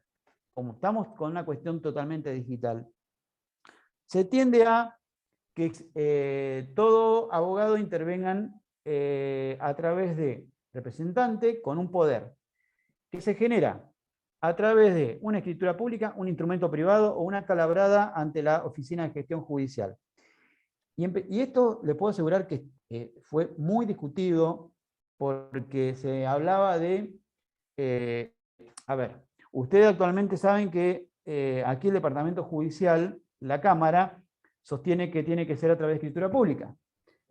Yo, en mi juzgado, me ha tocado muy pocas veces y he aceptado por instrumento privado firmado por el abogado. Tal vez será muy jugado lo mío, pero me parece que el fundamento que ellos dicen que la modificación del Código Civil y Comercial hizo desaparecer esa obligatoriedad para escribano público, por eso consideran ellos que no es necesario atarse a lo que prevé el Código Civil y Comercial. Yo sostengo lo mismo. Y está bueno esto porque aquí se empiezan a dar tres opciones. O lo sigo haciendo por escribano, con el costo que genera, o lo hago por un instrumento privado, o sea, me presento en la oficina de gestión judicial, yo abogado con la parte y lo realizo a través de un acta en la oficina. o lo hago a través de un instrumento privado. Y aquí empezó a jugar la intervención del colegio de abogados de cada departamento judicial. Y estuvo debatido donde se propuso, y está todavía en cerrarse, que creo que va a llegar a algún resultado muy similar, que dijo: ¿cuál es la intervención del colegio de abogados? Y la idea, y recuerdo que yo le dije, hay muchas intervenciones del colegio de abogados en cuestiones procesales que le hacemos, digamos, saber en ciertas situaciones, cuando cuando están inhabilitados. El colegio de abogados nos comunica a nosotros, a cada uno de los juzgados, las personas que están habilitadas para ejercer porque no están al día en la matrícula o por cualquier sanción de ética. O nosotros, como le explicamos, le comunicamos a ellos el tema del el registro de honorarios mensual. Entonces la propuesta, en base a este análisis, es: ¿por qué no se crea un órgano interno en el colegio de abogados en el cual ellos mismos determinen quiénes son los que se encuentran validados? O sea, va el abogado, va la parte, y ese órgano, bien respaldado por el colegio de abogados, habilita para que tenga ese, llamémosle, poder, instrumento privado o lo que, como lo querramos llamar. Y me parece muy importante. ¿Por qué? Fíjense lo que yo le hablaba hoy, que también lo charlamos en una de las comisiones. Recuerden que yo les dije sobre la posibilidad del tema de que la persona que está a punto de tener familia, parir, o que tiene que cuidar a un menor, o que está internado, etcétera, etcétera, se propuso, por el tema decía, ¿y yo cómo sé que lo que está diciendo este abogado es cierto? Entonces se propuso de que también intervenga en el colegio de abogados, y que el colegio de abogados haga el nexo del control a los efectos de decir: mire, este abogado está imposibilitado por X motivo, y se lo hago saber a cada uno de los juzgados. Bien, eso para mí es muy importante, porque hace ese nexo de conexión y que seamos mucho más prácticos de lo debido. En ese sentido, yo me gusta esta forma de utilizarlo. Ahora, ¿desaparece el gestor? No. O sea, ahí vemos que el principio general es esto el que yo le hacía hincapié. Ahora, el gestor dice que para cuestiones excepcionales, bien, se lo posibilita a que haga una presentación, debiéndolo ratificar en el plazo de 20 días, si no recuerdo mal, creo que es así, donde previo vista mejor dicho, aviso, me tengo que acostumbrar yo también, de 5 días, bajo percibimiento de la nulidad. ¿Bien? Es muy específico en ese sentido. Bien, en ese quiero decirle que no desaparece, pero está acotado. ¿Bien? Y no es a lo que nosotros comúnmente estamos acostumbrados con el tema del gestor procesal en la actualidad. Otra de las cuestiones que a mí me gustó es, y que me llamó la atención y genera, digamos, también un análisis, es cuando el juez resuelve, ya no, usted está acostumbrado a que el juez decía, el juez resuelve conforme a la sana crítica, racional. Y bueno, este principio desaparece, se suprime, porque ellos consideran que no tiene ninguna vinculación con la labor de valoración de la prueba. Básicamente es esto. ¿Bien? Y eso también va para los jurados, dice. Debe valorar la prueba de modo conjunto. Y aquí también ya hay un artículo que ya lo propusimos nosotros en ciertas observaciones. O sea, cuando hablo de nosotros, tanto Bernardo como yo, en representación del Colegio de Magistrado y Funcionario. Y el artículo ya está, digamos, indicado que en el caso de que sea promulgado va a ser de esta manera. Dice: valoración de la prueba, motivación. La jueza o juez y la o los jurados deben valorar la prueba racionalmente y en conjunto. A ver, a mí me generó mucha, porque uno está acostumbrado a dictar sentencia de una forma y esto te trastoca todo, porque uno cuando dicta sentencia dice, bueno, yo no tengo obligatoriedad de analizar todas las pruebas, y es lo que nosotros le hacemos saber a los alumnos cuando tomamos un examen, sino que La única que yo no puedo omitir es la prueba pericial. Las demás las tomo en cuenta en el caso de que sea necesario. Aquí se toca todo. Y dice lo siguiente. La jueza o juez tienen el deber de expresarse sobre todas las pruebas producidas en el proceso, explicitando qué valor le asigna a cada una de ellas, las razones por las cuales considera que algunas tienen más peso que otras, o los motivos por los que no resultan conducentes en función de la solución adoptada. Solo podrá apartarse del resultado de la prueba pericial cuando existan serias razones y pruebas en contrario que permita desvirtuarla. Esto se modificó, ¿por qué? Porque originariamente decía que el juez tenía que analizar cada una de las pruebas y explicar en forma minuciosa y detallada, y nosotros dijimos, no, es una locura. No termino más de dictar una sentencia. Entonces, esto lo que dijo es, sí, voy a analizar todas las pruebas, pero no significa que lo voy a hacer en forma minuciosa, sino que voy a analizar cuáles son las que yo considero que son trascendentes y cuáles son las que no considero que son trascendentes y por qué. ¿Bien? Pero no a lo que originariamente se plasmaba. ¿Tiene su discusión? Sí, pero repito, si el juez ya no va a valorar conforme la sana crítica y teniendo en cuenta la valoración de las pruebas, creo que es entendible por qué se llega a este articulado. ¿Bien? Con respecto a las pruebas, yo vi algunas cositas muy interesantes que particularmente ya las vengo aplicando, que es los medios probatorios. Por ejemplo, la absolución de posiciones que comúnmente nosotros tenemos en el Código de Procedimiento. Yo en la Justicia 2020 o en este principio de oralidad, ya lo venía utilizando, que es, ya no se abandona el sistema de la absolución de posiciones y solamente se llama lo que es indagar en forma activa, o lo que se le llama interrogatorio libre. ¿Bien?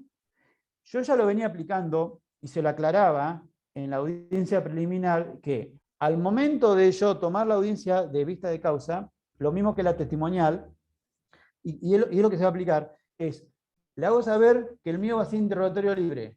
Dejo de lado el para que jure como es cierto y la verdad que no servía para nada y creo que es más provechoso. Les puedo asegurar, y me lo puede decir Pato, que también lo utilizamos mucho, que con 3 preguntas en la vista de causa al absolvente, para mí es suficiente porque sé cuál va a ser la respuesta y me va a servir para los fines del resultado de la sentencia. Bien, lo he aplicado y lo veo que funciona. Y en la testimonial se habla del libre interrogatorio. Y les voy a leer el artículo de que ya se modificó porque está muy bueno, que dice, se elimina el testigo excluido, por un lado. ¿Bien? En la testimonial también lo mismo. Ya no se le exige, digamos, el que traiga los puntos, las preguntas preformuladas con anticipación. ¿Bien? Entonces, hacia la posibilidad, y le voy a leer el artículo, forma de declaración. Las personas que presenten declaración testimonial lo harán ante la jueza o juez bajo pena de nulidad insanable y serán libremente consultadas sobre los hechos controvertidos. Libremente. Muy similar a lo otro. Finalizar las preguntas de la jueza o juez, o si decide no formularlas, responderán las preguntas la parte proponente y los restantes formularán libremente bajo control de la jueza o juez. Las preguntas serán claras y concretas, dice el artículo. Eso a mí la verdad que me gustó. Esto es discutible, porque hay algunos de las comisiones que decían, ¿por qué el juez y no primero las partes? ¿O por qué? Bien, aquí dice, primero el juez, después las partes. Creo que tampoco hay un peligro de falta de defensa en juicio, porque le da la oportunidad que el primero el juez pregunte y luego pregunten las partes. Y les puedo asegurar que aplicando esto, que lo venimos aplicando, yo antes de que hagan la pregunta a los abogados, yo hago 3 o 4 preguntas a los testigos y los abogados muchas veces dicen, no, ya está, no hace falta, con las que preguntó usted es suficiente, o agregan 2 o 3. Ahí está. A ver, ustedes verán que esto genera más responsabilidad y más estudios a nosotros. O sea, la verdad no me asusta porque es lo que debería ser, porque hace a que uno tenga que prepararse en debida forma a los efectos de poder llevar a cabo esa audiencia. 10 minutos, por favor, y termino. que ya me he excedido. Voy a pasar la sentencia, voy a hablar de lo que es la apelación y nada más, porque tengo más temas, pero no voy a llegar. La apelación en recursos, nosotros tenemos una comisión de recursos que es muy, muy linda porque es debatida. Hay gente que realmente sabe mucho de ese tema, como Rodríguez Ayat, que lo habrán leído alguna vez, creo que hemos leído más de ese autor, y es tan lindo escucharlo porque tiene un conocimiento de esto y no se encierra en su ejercicio, que fue en su oportunidad, él dice juez, y otros autores, otras personas que han hablado. Y a mí me pareció muy lindo esto. La apelación, vieron que nosotros estamos acostumbrados el efecto esto, lo otro, cuándo se funda, cuándo, toda una discusión. Aquí lo hace mucho más sencillo. La apelación se funda en primera instancia. O sea, unifica la forma de interposición de los recursos. Eso para mí es muy importante. Es decir, que se interpone y se funda. Bien. Es más, yo entiendo que el abogado que trabaja afuera debe discutir, uy, pero me estás controlando los plazos y los términos. Sí, es cierto eso, es cierto, es discutible, ¿bien? Pero también yo creo que está la posibilidad de que uno, y lo prevé el código, en situaciones de que estamos hablando de una causa de extrema complejidad, uno puede pedir, digamos, la ampliación de plazos y no creo que el juez no esté en condiciones de no darlo. Bien, estoy hablando por mí. Fíjense, las formas. Se habla de amplia y restringida. El efecto, suspensivo o no suspensivo, el momento, inmediato y diferido. Más sencillo creo que es imposible. Amplio es básicamente, dice, para la sentencia definitiva y para los procesos de familia. O sea, incluye el proceso de familia. Y yo creo que ¿por qué? Por la complejidad y por la temática. Y a mí me parece muy importante. Y restringida se entiende a los demás tipos de recursos. No le voy a explicar suspensivo o no suspensivo, inmediato y diferido, porque en cierto modo entendemos qué significa y no me quiero ir más allá. Sí, lo último que voy a hablar de las medidas cautelares que la adelanté hoy. La apelación de la medida cautelar es no suspendido, ¿bien? Como principio. Pero, sin embargo, puede haber un efecto suspensivo que lo puede determinar el juez, dice, por un plazo máximo de 10 días, porque la parte contraria manifiesta la imposibilidad de cumplir con la medida en el plazo ordenado. ¿Bien? Porque recuerdan ustedes que las cautelares, previo se le da aviso a la contraria, no se resuelven ahorita parte, salvo excepciones. Yo eso es el análisis que hago, ¿bien? Entonces, ahí es donde realmente surge algo novedoso que creo que es importante. No quiero agregar más nada, que hay mucho más, pero dejo abierto a las preguntas que no he visto ninguna. Sí, además, Félix, probablemente haya otras reuniones, otras charlas, si esto sigue adelante, porque bueno, los temas son muchos y en una sola reunión es imposible abarcarlos todos. Sí, A ver, vamos a ver. mira, Cristina, hasta el 1 de octubre se efectuaron 51 modificaciones al anteproyecto. Desde el 1 de octubre ahora hasta el 1 de diciembre, donde se va a publicar una actualización del anteproyecto, ahí ya hay muchas modificaciones, en unas que he participado yo. Hoy yo mandé una consulta para pedirle si podía enviarle una modificación, porque me puse a ver anoche el tema de la ejecución, la parte ejecutiva en subasta. Y algo he leído de subasta y vi que hay artículos que siguen con los artículos viejos. Le doy un ejemplo. Habla de un artículo que dice: fracasada la subasta, la segunda será reducida al 25 y la tercera sin base. Y ya la subasta electrónica no prevé esto. Claro. Y ahí hay muchos artículos. Entonces, todavía se sigue discutiendo sobre ciertas...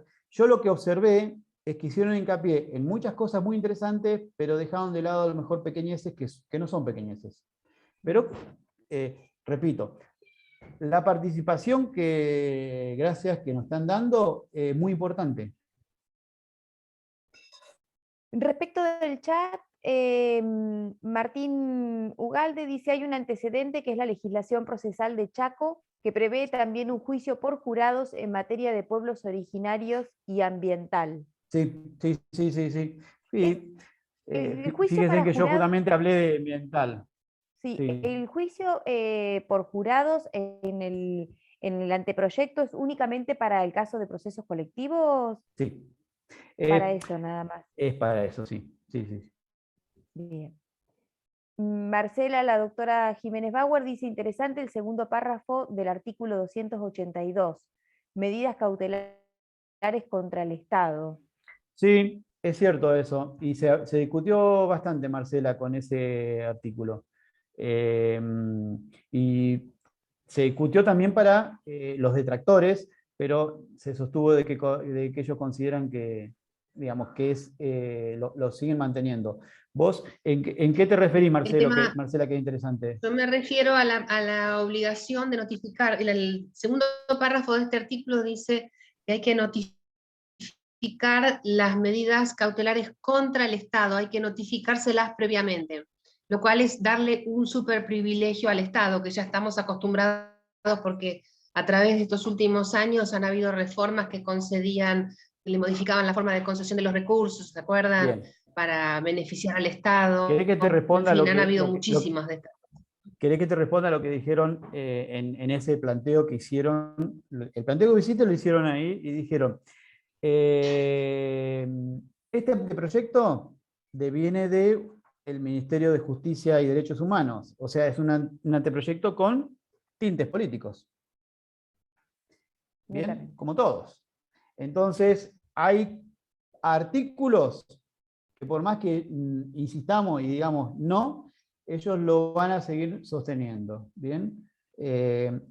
Y uno se enoja y les puedo asegurar que he visto enojo, pero yo trato de ser lo más amplio posible y digo, ¿es lindo, es interesante este anteproyecto? ¿Es importante este anteproyecto? Sí, porque necesitamos hacer un cambio estructural grande, en el cual este código vigente en este momento, lo dice la exposición de motivo, deviene de la época de la dictadura, con sus implicancias, que también es un código de tinte político, todo, como todos. Entonces, uno tiene que ir más allá y mirar ciertas cuestiones o principios protectores que yo veo que aquí se reflejan. Bueno, siguiendo con el chat, bueno, lo que yo quería decir es que con el tema de la valoración ahora de toda la prueba, en el código anterior las partes podían ofrecer todas las medidas probatorias, si bien el juez tenía la facultad de declarar inadmisibles, raramente hacía eso. Ahora con la audiencia preliminar es como que se pasa todas las medidas ofrecidas por las partes por un tamiz. Sí, Entonces perfecto. quedan las medidas pertinentes, las conducentes, las importantes. Entonces, bueno, me parece que un poco va en consonancia con eso el artículo ese.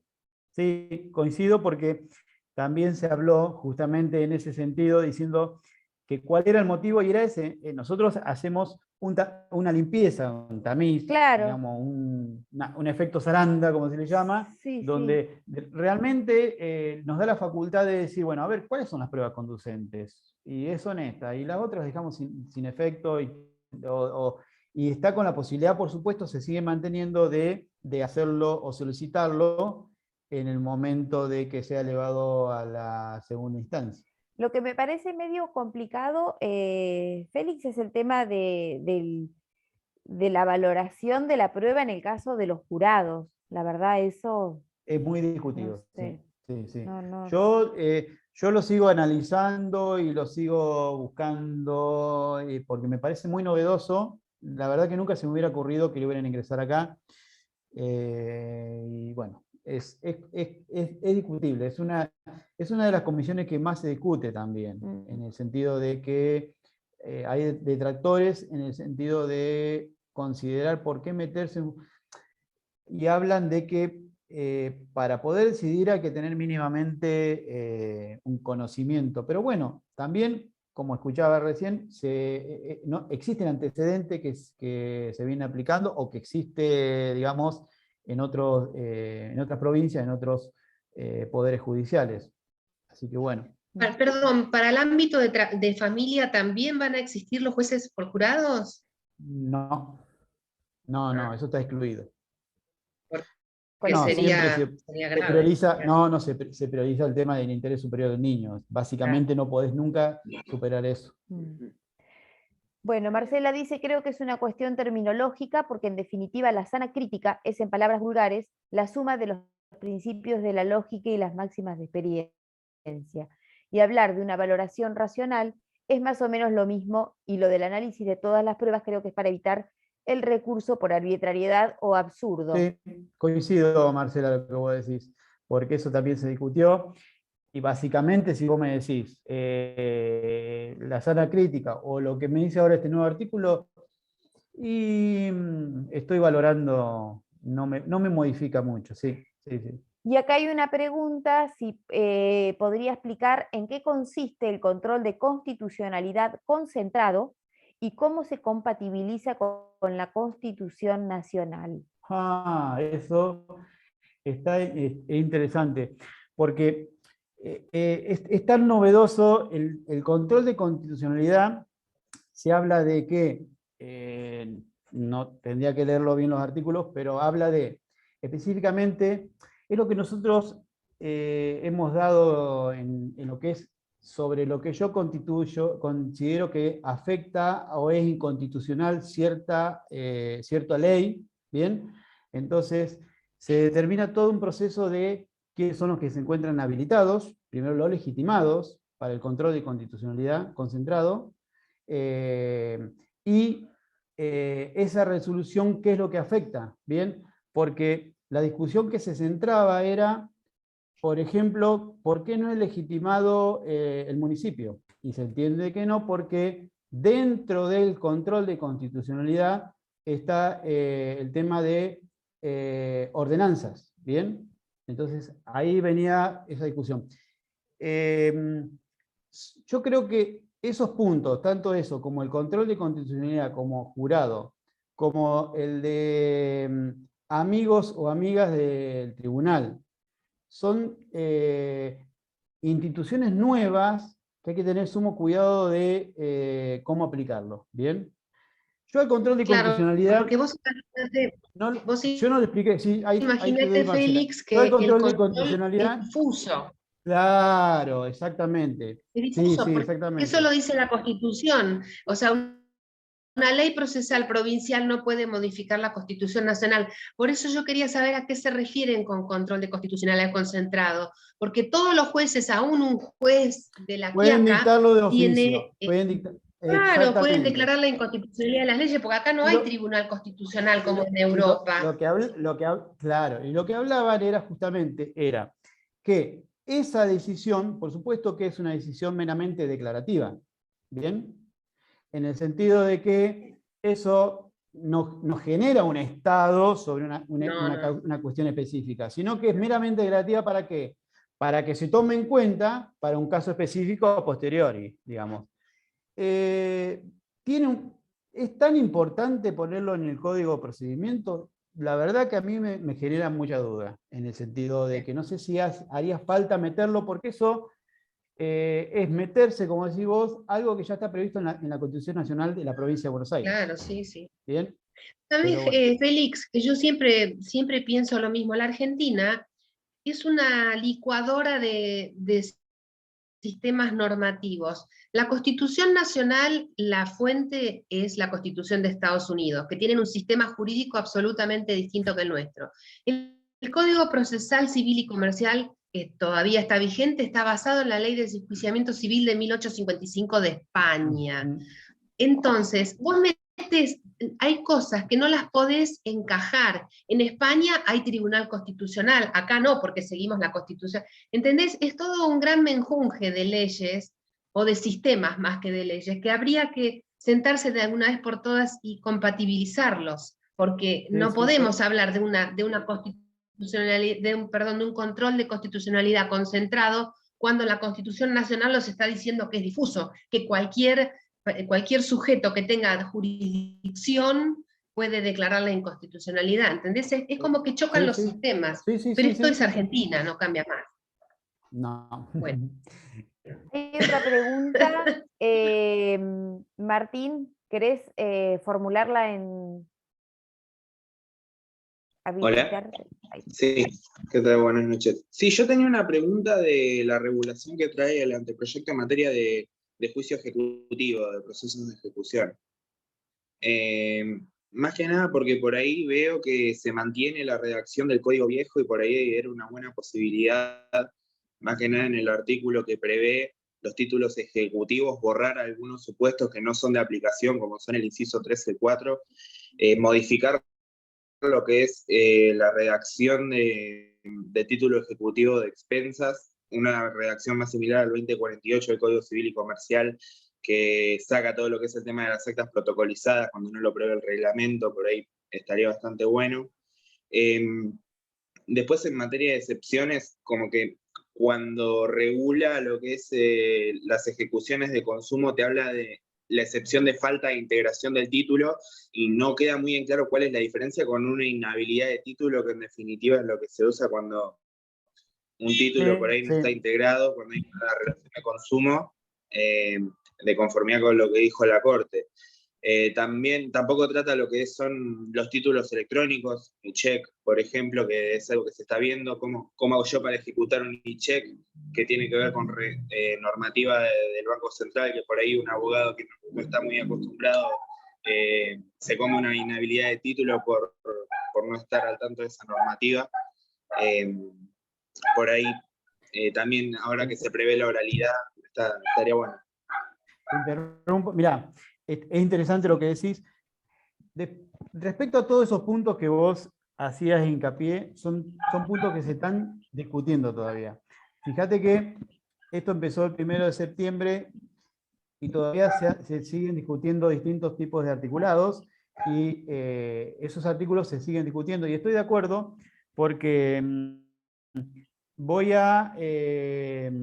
con Patricio Gropo hablamos de estos títulos electrónicos nuevos, y él me planteaba, dice, ¿por qué no están previstos? Y eso se habló. Yo creo que lo que hay que tener cuidado no es que no esté previsto, porque si uno sectoriza un título, a veces a otros, y yo tengo que prever lo siguiente: no sé qué puede suceder de aquí a 10 años, porque van a surgir otros títulos que a lo mejor no lo tenemos en la cabeza. Entonces creo que y se está hablando, te digo, porque en ese artículo justamente se está discutiendo de cómo canalizar o proteger, digamos, que abarque todos los títulos ejecutivos para no sectorizarlo, digamos, en forma individual, porque eso vamos a generar un problema, porque vamos a poner algunos y van a faltar otros. No sé si se entiende, Martín, a lo que quiero llegar. Sí. Todas esas discusiones que vos haces referencia, efectivamente, se están realizando. ¿Por qué? Porque coincido, y creo que yo lo dije hace un ratito, lo que veo yo en el anteproyecto es, se tomaron en cuenta ciertos puntos importantes, y lo que no le dieron bola lo mantuvieron en su redacción actual. Y yo creo que sí hay que modificar. Ejemplo, lo vi anoche cuando me puse a revisar el subasta y dije, epa, pero acá se le olvidaron muchas cosas y no tomaron en cuenta que hay cosas que no se aplican más. Bueno, ahí es donde justamente se sigue discutiendo y analizando ciertas cuestiones que van a ser modificadas. ¿Bien? No sé si te lo respondí, Martín. Sí, perfecto. Está sin sonido, Cris. ¿Alguna otra pregunta? ¿Alguien tiene alguna otra inquietud?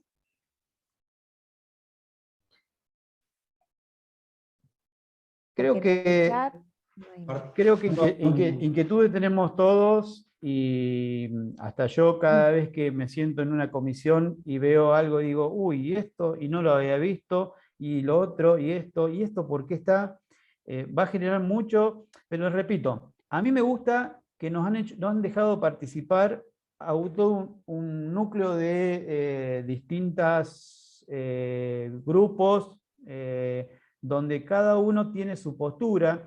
Yo le doy un ejemplo. Martín me hablaba de los pagaré de consumo, o de los títulos de consumo. Y el proyecto habla el anteproyecto habla de integrar el título. Bien, justamente vos hablás, Martín. Y hay un artículo que se ha modificado justamente por el tema de que yo lo vengo aplicando, que es, yo no rechazo en forma automática un título como son algunos en forma extrema. Yo lo que hago es lo intimo a que integre el título, y que es lo que dice el artículo. Bien. A ver, seamos equilibrados, eso es lo que quiero decir. No seamos extremistas pro consumidor o pro financista. Vayamos al término medio. Ahí creo que está la cuestión. Pato creo que quería decir algo. Sí, porque justo con la observación que hizo Martín, gracias Cris, la observación que hizo Martín es muy acertada, y de hecho también he discutido el proyecto con Félix en materia de sucesiones. Le decía que por qué no se habían incluido medidas relacionadas a criptoactivos o a redes sociales. Solamente cuando habla de tasaciones, por ejemplo, habla de bienes inmuebles o de muebles registrables y no hace referencia a criptodivisas, por ejemplo. O no hace referencia a qué hacer con las cuentas en redes sociales cuando fallece el causante. Sin perjuicio de que, por ejemplo, Facebook o algún otro tipo de redes tiene el sistema de cuenta conmemorativa, etc. El Código Procesal no prevé absolutamente nada en torno a este tema. Y lo que arribamos a la conclusión es que es muy difícil en tiempos actuales redactar un código que abarque todos los supuestos. ¿Por qué? Porque sobre todo las cuestiones tecnológicas, como lo que decía recién el e-check, o lo que es criptodivisas, que es bastante inestable y no tiene regulación de estados, porque las criptomonedas es un tema interesante que va por fuera de esta charla, pero no tienen ningún tipo de regulación estatal, o el tema de las redes sociales, que como atraviesan todos los estados, es muy difícil dictar legislación que las regule. Es muy complejo para un código procesal, sobre todo que tiene que dictar un marco regular, incorporar las cuestiones tecnológicas, porque van variando todos los días. No obstante ello, yo creo que en materia sucesoria tendrían que haber incorporado algún tipo de liberar oficios, por ejemplo, en las principales redes sociales, a fin que los herederos puedan acceder a las cuentas para que les blanqueen las claves. Es un tema que excede esta charla. O en materia de criptodivisas, liberar oficios a los principales exchanges, que es donde cotizan las criptodivisas, para que informen si el causante tiene cuenta abierta. ¿Por qué? Ya ha pasado, por ejemplo, que un rumano falleció hace unos meses en Costa Rica, que era uno de los principales tenedores de Bitcoin, que es la principal criptomoneda, y al no dejarle la clave a los herederos, esas criptomonedas quedaron como en un limbo. Entonces yo le decía, ¿por qué no incorporar en la redacción del artículo, como hay un artículo especial que habla de las medidas previas, que deben dictarse en forma de sucesiones, ¿por qué no incorporar eso? Que se libre oficio, no a todos los exchanges, porque es imposible, pero por ejemplo Binance o las más populares, o lo mismo las redes sociales, no a todas porque hay infinitas, todos los años se crea una nueva, pero que Facebook, Instagram, TikTok, no sé, las principales, para que indiquen si el causante tenía cuenta abierta y en su caso que blanquee la clave, para que los herederos puedan disponer, porque esto más allá de materia sucesoria está el derecho a la intimidad también, que lo tienen que garantizar los herederos. Y lo que concluíamos, lo que me decía Félix, es que es muy, muy difícil incorporar cada uno de esos supuestos, porque lo que tiene que ver, todo lo relativo a tecnología varía año tras año. Entonces lo que se sancione hoy, quizás el año que viene es obsoleto, porque por ahí esa red social no se utiliza nunca más, o porque por ahí esa red social va mutando, y hay que incorporar cuestiones nuevas, de manera que es bastante complejo el regular en todas aquellas cuestiones que incorporan tecnologías nuevas, TICs o tecnologías nuevas. Perdón, hago una pregunta, Patricio, ya que estás con el tema de la criptomoneda. En el caso que como decís vos, fallece una persona y los herederos ni siquiera sabían que tenía, ¿qué pasa? ¿Quién es el titular de esa, o digamos, quién se lo queda, para hablar con términos ordinarios? ¿Quién se queda con esa criptomoneda? Bueno, eso iba, que contaba el ejemplo, que hace unos meses falleció en Costa Rica un rumano, que era la principal persona física tenedora de bitcoins. Bitcoin es la moneda más popular de las criptomonedas, que para que se den una idea, un bitcoin valía aproximadamente hoy, creo que valía $63.000. O sea que es una fortuna. Este rumano, que no me acuerdo el apellido, murió en Costa Rica y no le dejó la clave a nadie. Entonces se planteó la posibilidad de quién es el titular de las criptomonedas. No se sabe. ¿Por qué? Porque no tiene regulación legal. Entonces, ¿qué es lo que decían en torno a este supuesto en particular? Es bueno para el Bitcoin, ¿por qué? Porque hay un valor estable de unas criptomonedas que, como nadie sabe la clave, ya van a quedar como estable, como estancadas, como un activo, como un respaldo, digamos, para que se entienda de mejor manera. Un respaldo de una cantidad de monedas que nunca van a ser vendidas. Ahora, a mi juicio es una barbaridad, por eso yo decía que yo incorporaría como medida previa, como no se sabe, porque es como el mail, si yo no te doy la clave, la doctora Jiménez Bogor es mi madre, ni sabe si yo tengo una cuenta de mail abierta, no la sabe, si nunca le envío un correo. Entonces, ¿qué es lo que decía yo? Como medida previa, que sería bueno enviar un oficio a los principales exchanges, que es donde cotizan y donde se adquieren criptomonedas, por ejemplo Binance, que es el más conocido en Argentina, para que informen si la causante tanto tenía cuenta y en su caso, en caso afirmativo, indique la clave. El problema con esto es que, como estas sociedades operan en diferentes países, hay que ver si nos dan bolilla o no. Pero la pregunta puntual no se sabe qué se puede hacer. Y de hecho este caso de este rumano que falleció en Costa Rica fue un caso paradigmático porque encima no es que tenía un cuarto de criptomoneda, era el principal tenedor persona física de Bitcoin del mundo. No sé qué cantidad tenía, pero seguramente eran Aparte, millones Pato, desconocían de la clave para poder Claro, exacto. ingresar. Entonces, Exacto. ahí estaba el gran inconveniente también. Es un tema bastante complejo, tampoco lo manejo en detalle, obviamente lo estoy estudiando porque es interesante, pero no se sabe. Y tampoco sabemos si obligatoriamente las empresas están obligadas, para la redundancia, a proporcionar la clave. Yo creo que sí, y en España, de hecho, la ley española ya incorporó un artículo que les obliga a informarles la clave. Pero bueno, veremos. Sobre todo a redes sociales, perdón. A redes sociales les obliga a informar la clave, más que nada para poder garantizar el derecho a la intimidad post-mortem de los causantes. Tal cual. Decir si quieren hacer Y una si cuenta tenés un conmemorativa. litigio, suponete que tenés un litigio, ¿cuál es el tribunal o cuál es la jurisdicción? No tengo idea. Ah, ahí está Yo el supongo tema. que en este caso de Binance Argentina tendría que ser tribunales argentinos, pero la verdad que no lo sé. No lo sé. ¿Qué tema, Ahí No está regulado. es un tema porque empieza a jugar el derecho internacional privado, Claro, también. básicamente. Porque aparte piensen que las criptomonedas no tienen regulación estatal. Por ejemplo, el Bitcoin, Claro. no se sabe quién lo creó el Bitcoin. No se sabe quién lo creó. O sea que es Se habla, muy se habla de un complejo. chino, Muy creo. complejo. Bueno, Bien. habrá muchas charlas más y los invitamos a todos a que se conecten en las próximas del instituto, que van a ser anunciadas por las redes, por Instagram, Facebook, por todas las redes del instituto. Así que, bueno, si no hay ninguna otra cuestión que haya quedado pendiente, me parece que no. Bien. Bueno, eh, nos despedimos y a ver acá están agradeciendo la exposición. Bueno, nos despedimos y quedamos, bueno, como lo dije en la otra, en la charla anterior, siempre a disposición. Por ahí hay algún tema también que cualquiera demuestra interés y puede plantearlo en el instituto. El instituto es un equipo de estudio, un grupo de trabajo, es para eso, es para eso. Así que, bueno, quedan todos invitados a la próxima reunión y muchísimas gracias por conectarse hoy. Gracias, doctor Ferrán, gracias Félix, Bueno, y gracias a todos por estar presentes.